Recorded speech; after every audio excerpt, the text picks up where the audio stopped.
Welcome to our channel Indian chiropractic wellness centre, જ્યાં તમને મળશે મણકા, સાંધા, સ્નાયુ તેમજ જ્ઞાનતંતુને લગતી તકલીફોની સારવાર, એ પણ દવા તેમજ ઓપરેશન વગર. તો તમારી સ્પાઇનને હેલ્ધી રાખવા અને ફિટનેસ ટિપ્સ જાણવા માટે જોડાયેલા રહો અમારી ચેનલ સાથે. આજનો આપણો ટોપિક છે ની પેઇન એટલે કે ઘૂંટણનો દુખાવો અને કાયરોપ્રેક્ટિક. તમને લાગશે કે ટોપિક ઘૂંટણનો છે અને હાથમાં મેં લીધા છે પેલ્વિક, પણ આ બંનેનું બહુ સ્ટ્રોંગ કનેક્શન છે. તમે ઓબ્ઝર્વ કરજો, જેટલા લોકોને પણ ઘૂંટણનો દુખાવો કે ઘસારો હશે ઓલવેઝ એક જ પગમાં આવશે. બંને પગમાં સાયમલ્ટેનિયસલી એ લોકોને જ આવશે જેમને રૂમેટોઇડ આર્થરાઇટિસ કે સંધિવા હશે.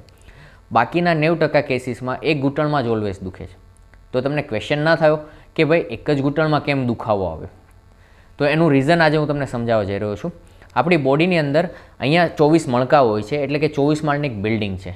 બિલ્ડિંગ ટકવા માટેનો એક રૂલ છે કે એનું ફાઉન્ડેશન એટલે કે તમારા બંને પેલ્વિક સ્ટેબલ હોવા જોઈએ.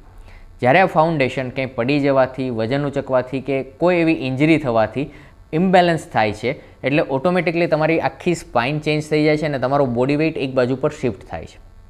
જ્યારે આ રીતે એક બાજુ પર કોન્સ્ટન્ટ વેઇટ આવતો જાય એટલે ઓવર ધી પીરિયડ એક પગના મસલ્સ પર વધારે વજન આવશે બીજા પગ કરતાં. એટલે સિમ્પલ એક્ઝામ્પલ લઈએ કે મારો વજન 50 કિલો છે તો બંને પગ પર 25-25 કિલો વજન જવો જોઈએ. પણ કોઈ ઇન્સિડન્ટ એવો થાય છે કે જેમાં મારું પેલ્વિક ટિલ્ટ થઈ ગયું. હવે આ ટિલ્ટિંગ સાથે હું એક પગ પર 30 કિલો વજન મૂકીશ અને એક પગ પર 20.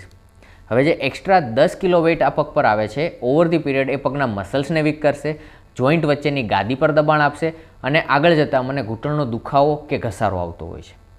તો કાયરોપ્રેક્ટિક આમાં કામ એ જ કરે છે કે તમારો દુખાવો ક્યાં છે એના પર ઓબ્ઝર્વેશન નથી કરતા. એ દુખાવાનું રૂટ કોઝ એટલે કે તમારા હિપ જોઈન્ટનું ઇમ્બેલેન્સ કેટલું અને ક્યાંથી છે એ એસેસમેન્ટ કરશે.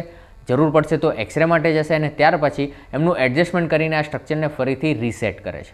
જેવું તમારું હિપનું સ્ટ્રક્ચર રીસેટ થાય છે, ઇમિડિયેટલી તમારા પગ પર જે એક્સ્ટ્રા વેઇટ આવતો હતો એ રિલીઝ થઈ જાય છે અને તમારા ઘૂંટણમાં તમને ડ્રાસ્ટિક ચેન્જ મળે છે.